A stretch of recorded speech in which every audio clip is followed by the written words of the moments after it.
Assalamualaikum warahmatullahi wabarakatuh. Berjumpa lagi bersama saya Surya Diansa Budi, sebagai guru studi matematika Di sekolah SMK Swasta Teruna Padang Sidempuan. Mudah-mudahan kita selalu dalam lindungan Allah Subhanahu wa taala. Kita selalu diberikan kebaikan. Oke. Di materi selanjutnya ini ada lagi perbandingan trigonometri dalam segitiga siku-siku. Dan untuk anak-anak kami sekalian, sebelumnya Bapak sudah menampilkan juga yaitu perbandingan trigonometri dalam segitiga siku-siku. Cuman di sini Bapak cuman menambahi sedikit lagi yaitu tentang contoh-contoh soal. Ya, untuk melanjutkan materi kita yang sebelumnya yaitu perbandingan trigonometri dalam segitiga siku-siku. Maka perhatikan contoh-contoh berikut ini. Dalam pertemuan pertama kita, Bapak waktu itu sudah memberikan satu contoh yaitu kita mencari sisi depan. Dan di sini Bapak akan mengasih contoh yaitu untuk mencari sisi-sisi lainnya. Untuk yang pertama A, tentukanlah nilai sin alfa, cos alfa, dan tan alfa dari gambar-gambar berikut. Udah, untuk gambar pertama di sini segitiga siku-siku juga kita lihat. Sudut alfanya berada di sudut A. Maka sisi yang bernilai 5 cm ini adalah sisi depan karena berada di depan sudut alfa. Dan sisi miringnya 13 cm. Sedangkan sudut sampingnya belum kita ketahui. Maka terlebih dahulu kita harus mencari yang namanya sisi sampingnya. Oke, ingat rumus Pitagoras yang sudah Bapak buat terlebih dahulu. Bapak buat dahulu, ingat rumus Pitagorasnya. Bagaimana kalau mencari sisi samping?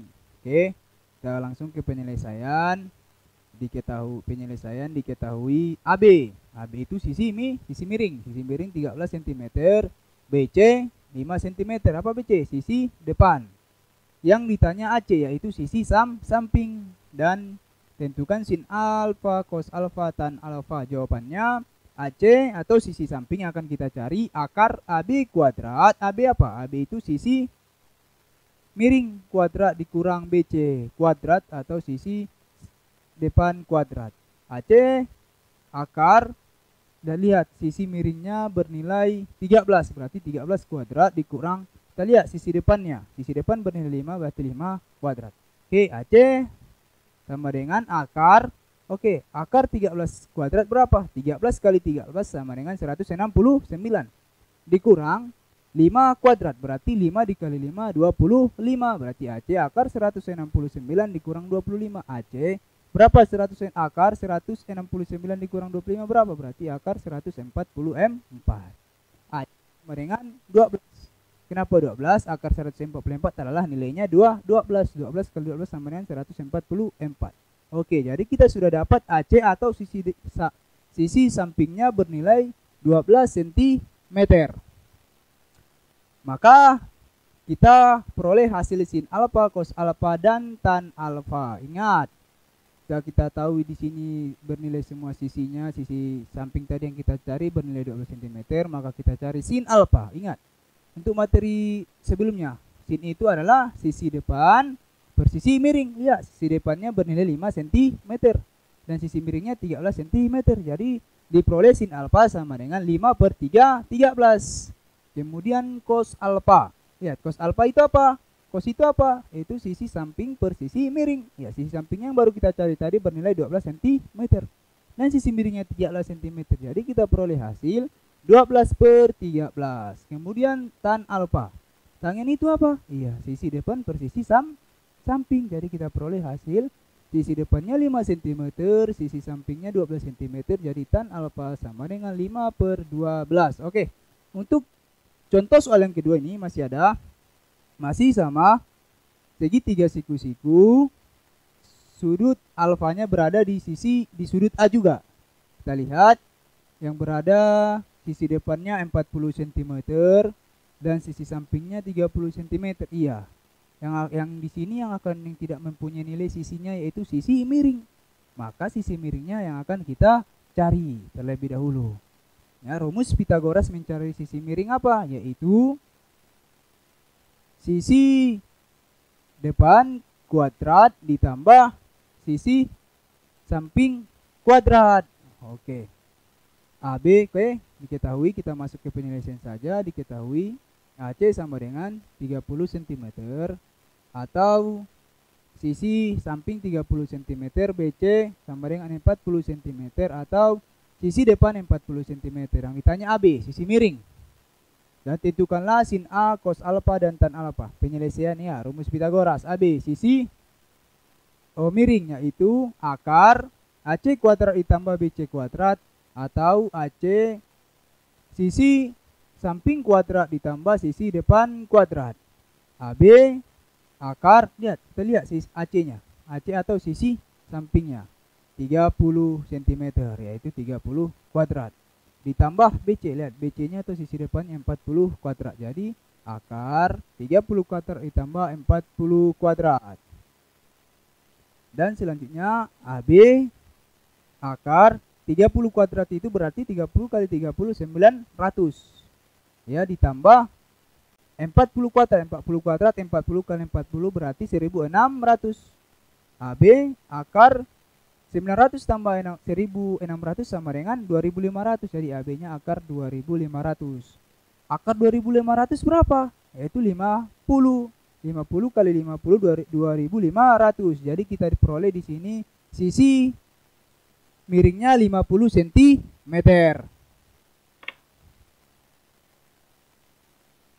Oke, untuk anak-anak kami ini contoh tambahan contoh soalnya pada perbandingan trigonometri siku-siku dalam segitiga siku-siku. Jika ada pertanyaan, bisa ditulis di kolom komentar. Dan mana tahu ada juga yang kurang jelas. Oke. Dan kita peroleh maka kita peroleh hasil sin alfa, cos alfa, dan tan alfa adalah sin sisi depan per sisi miring. Kita lihat sisi depannya 40, sisi miringnya 50. Jadi kita peroleh hasilnya 40 per 50. Dan cos alfa, cos itu apa? Sisi samping per sisi miring. Sampingnya bernilai 30, miringnya bernilai 50. Jadi kita peroleh cos alfa sama dengan 30 per 50. Dan tan alfa, tan itu apa? Sisi depan per sisi samping, yaitu 40 per 30. Oke, lanjut kita ke materi selanjutnya, yaitu masih dalam perbandingan trigonometri juga, tapi ini perbandingan trigonometri sudut-sudut istimewa. Oke. Bapak jelaskan sedikit. Sudut istimewa adalah sudut dengan nilai perbandingan trigonometri yang dapat ditentukan nilainya tanpa menggunakan kalkulator. Berarti masih bisa dihitung tanpa menggunakan kalkulator. Sudut-sudut istimewa antara lain 0 derajat, 30 derajat, 45 derajat, 60 derajat, dan 90 derajat. Berarti yang 5 ini kita sebut yaitu sudut-sudut istimewa. Oke, kemudian langkah-langkah penyelesaian trigonometri dalam sudut-sudut istimewa. Ada dua cara Bapak kasih. Yang pertama, cara mudah menghafal sudut-sudut istimewa dalam trigonometri. Yang kedua, menentukan nilai-nilai sudut istimewa dalam penyelesaian trigonometri. Oke, masuk kita yang pertama. Cara mudah menghafal sudut-sudut istimewa dalam trigonometri. Kenapa ini harus kita hafal sudut-sudut istimewa dalam trigonometri? Karena untuk persoalan-persoalan yang akan datang kita harus ingat nilai dari sini ini berapa untuk menentukan sebuah permasalahan atau penyelesaian dalam trigonometri. Oke, kita lihat sudut-sudut istimewa dalam trigonometri ada 5 tadi. Yang sudah Bapak bilang tadi, yaitu dimulai dari 0 derajat, 30 derajat, 45 derajat, 60 derajat, dan 90 derajat. Oke, perhatikan tabel berikut sudah Bapak buat di sini tabel. Sudutnya kita hitung kembali. Oke, kita hafal sama-sama ya. Sudut istimewa dalam trigonometri Bapak ulangi 0 derajat, 30 derajat, 45 derajat, 60 derajat, 90 derajat. Trigonometrinya sin, cos, dan tan. Sin, cos, dan tan. Oke. Cara mudah menghafalnya. Yang pertama, kita cukup hafal nilai sin ini aja. Nilai sin dalam sudut istimewa ini. Oke, Bapak ulang sekali lagi. Cara menghafalnya bermudah. Kita cukup hafal aja nilai sin dalam sudut istimewa berikut. Dah, kita mulai. Sin 0 derajat adalah 0. Sin 30 derajat adalah 1/2.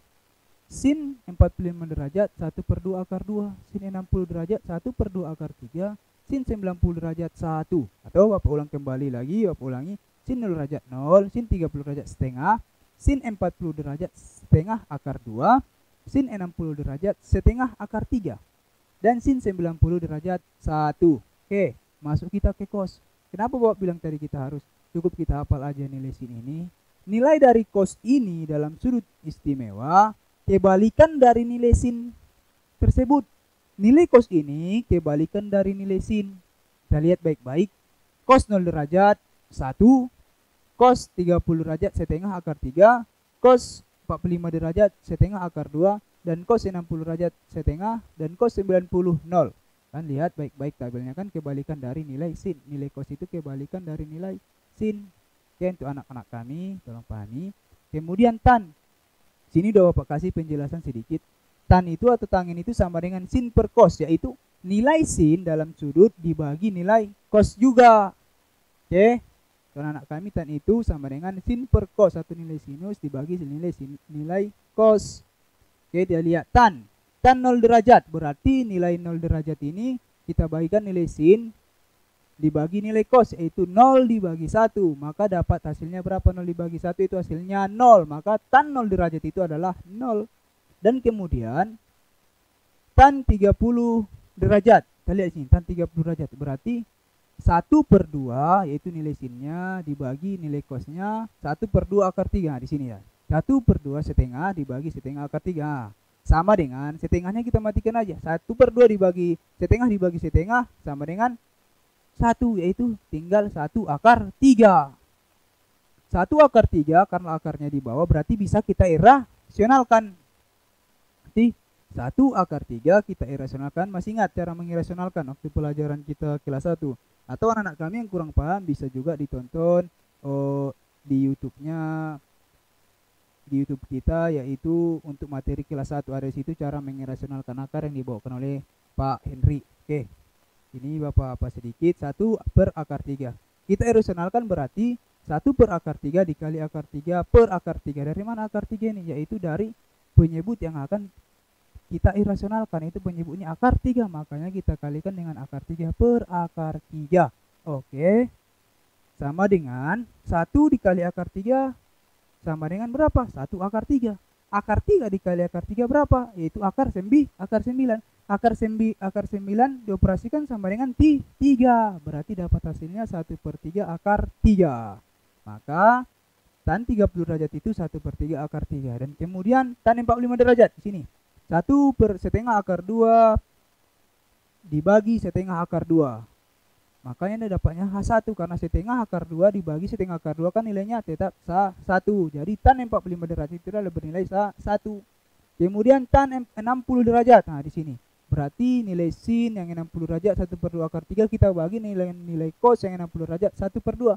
Sini ada Bapak buat penjelasannya. 1 per 2 akar 3 per 1 per 2 sama dengan 1 per 2 nya kita coret aja. Setengah dibagi setengah sama dengan 1. Akarnya tetap. Karena akarnya di atas berarti tidak perlu kita irasionalkan lagi. Jadi sama dengan 1 akar 3. 1 akar 3 ini tidak usah kita tulis lagi 1 akar 3 karena 1 akar 3 itu sama dengan penjelasannya dengan akar 3. Makanya di sini Bapak buat tan 60 derajat itu akar 3. Kemudian tan 90 derajat kita lihat nilai sin 1 cos 0. 1 dibagi 0 berapa? Tak terhingga atau tidak terhingga. Makanya sini Bapak buat tan, Bapak buat garis nilai tak terhingga. Oke, untuk anak-anak kami sekalian, sudut-sudut istimewa dalam trigonometri ini tolong dihafal baik-baik dengan cara yang sudah Bapak kasih tadi, secara mudah menghafalnya. Oke, masuk kita ke kita lihat di sini nomor 2 yaitu menentukan nilai-nilai sudut istimewa dalam penyelesaian trigonometri. Ya, di sini Bapak sudah mengasih contoh ada 3. Perhatikan contoh berikut. Itu hitunglah nilai dari besar sudut berikut. Yang nomor pertama, sin 45 derajat ditambah cos 45 derajat. Nah, langsung saja untuk nomor 1 kita pakai penyelesaian, yaitu 1 sinus 45 derajat ditambah cos 45 derajat sama dengan sin 45 derajat. Berapa anak-anak kami sekalian? Itu sin 45 derajat sama dengan 1 per 2 akar 2. cos 45 derajat. Nah, berapa lagi cos 45 derajat? Yaitu 1/2 akar 2. Jadi 1/2 akar 2 ditambah 1/2 akar 2. Nah, di sini bagaimana pengoperasian bentuk akar? Kalau akarnya sama berarti dia bisa kita operasi atau kita jumlahkan. Masih ingat waktu pelajaran kita kelas 1? Bagi anak-anak kami yang kurang paham atau sudah mulai lupa waktu pelajaran kelas 1 bisa dilihat di YouTube juga, yaitu yang sudah dibawakan oleh Pak Henry untuk kelas 1 pengoperasian bentuk akar.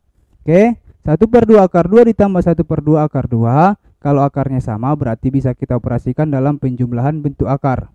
Di sini akarnya tetap itu juga, berarti tinggal kita operasikan bilangan pecahannya saja. Berarti 1/2 ditambah 1/2. Gimana mengoperasikan penjumlahan dalam pecahan? Kita lihat dulu penyebutnya. Penyebutnya sudah sama, berarti tidak perlu lagi kita cari KPK-nya. Tinggal kita jumlahkan saja pembilang dengan pembilang. Maka 1 ditambah 1 sama dengan 2. Jadi 2/2 akar 2 sama dengan 2 dibagi 2 berapa? Hasilnya 1 akar 2. Sama dengan 1 akar 2, tidak usah kita tulis lagi 1 akar 2 karena dia nilainya tetap sama dengan akar 2. Oke, untuk anak-anak kami untuk nomor 1 mudah-mudahan paham. Lanjut ke nomor 2, yaitu tan 30 derajat dikali sin 60 derajat. Nah, di sini nomor 2, tan 30 derajat dikali sin 60 derajat sama dengan tan 30 derajat berapa? Yaitu 1/3 akar 3 dikali sin 60 derajat berapa? 1/2 akar 3 sama dengan bagaimana pengoperasian bentuk akar dalam perkalian, yaitu maka akarnya kita kalikan. Kita lihat di sini. Pertama kita kalikan dulu bilangan pecahannya, yaitu 1/3 dikali 1/2. Bagaimana perkalian dalam bentuk pecahan? Yaitu kita kalikan saja pembilang dengan pembilang, penyebut dengan penyebut. 1 dikali 1, 1. 3 dikali 2, 6. Akar 3 dikali akar 3, akar 9. Jadi diperoleh 1/6 akar 9. Sama dengan 1/6. Akar 9 berapa? Iya, akar 9 bernilai 3. Maka 1/6 dikali 3. Berapa 1/6 dikali 3? Yaitu 1, 6 dibagi 3, 2. Sama dengan 1/2. Jadi dia 1/6 dikali 3 sama dengan setengah atau 1/2. Oke. Masuk ke soal nomor 3, yaitu sin 30 derajat dikali cos 30 derajat ditambah sin 60 derajat dikali cos 60 derajat. Ya, bagaimana di sini? Sin 30 derajat berapa? Yaitu 1/2 atau setengah. Kemudian dikali cos 30 derajat. Cos 30 derajat yaitu 1/2 akar 3. Kemudian ditambah sin 60 derajat 1/2 akar 3 dikali cos 60 derajat 1/2 sama dengan di sini. Di sini ada perkalian dan penjumlahan. Maka yang pertama yang kita operasikan apa? Yang pertama yang kita operasikan dulu yaitu perkalian. Mana perkalian? Kita lihat di sini. Yaitu perkalian yang pertama 1/2 dikali 1/2 akar 3. Akarnya cuma 1, berarti tidak bisa kita kalikan. Berarti akarnya tetap di akar 3. Berarti yang kita kalikan di sini tinggal bilangan pecahannya saja. Yaitu pembilang dikali pembilang, penyebut dikali penyebut, yaitu 1 dikali 1 sama dengan 1. Di sini ada hasilnya. Kemudian 2 dikali 2 sama dengan 4. Akarnya tetap 3. Jadi diperoleh hasil 1/4 akar 3 ditambah ini juga 1/2 akar 3 dikali 1/2. Lihat di sini akarnya juga cuma 1. Berarti kita tinggal mengkalikan bilangan pecahannya saja. Sama dia 1/2 dikali 1/2 berapa tadi? Itu 1/4 akar 3. Oke, kita lihat di sini. Sudah dapat dia 1/4 akar 3 ditambah 1/4 sama. Berarti dia kalau dalam bentuk penjumlahan, kalau akarnya sama berarti bisa kita operasikan. Oke, tinggal di sini yang harus kita selesaikan yaitu tinggal bilangan pecahannya saja yang harus kita jumlahkan. Kita lihat. Tuh kita jumlahkan 1/4 ditambah 1/4. Kita lihat bentuk penyebutnya sudah sama, berarti tidak usah lagi kita cari KPK-nya, tinggal kita jumlahkan saja. Pembilangnya itu 1 ditambah 1 sama dengan 2. Jadi 2/4 akar 3. 2/4 akar 3. 2/4 kan masih bisa kita sederhanakan, itu sama-sama dibagi 2. 2 dibagi 2 sama dengan 1. Kemudian 4 dibagi 2 sama dengan 2. Jadi diperoleh hasilnya 1/2 akar 3. Oke, cukup sekian untuk materi kita hari ini. Untuk anak-anak kami yang kurang paham atau yang ingin memberikan pertanyaan, boleh ditulis di kolom komentar, tapi dengan catatan bertanyalah dengan sopan dan yang baik. Oke, cukup sekian. Terima kasih. Assalamualaikum warahmatullahi wabarakatuh.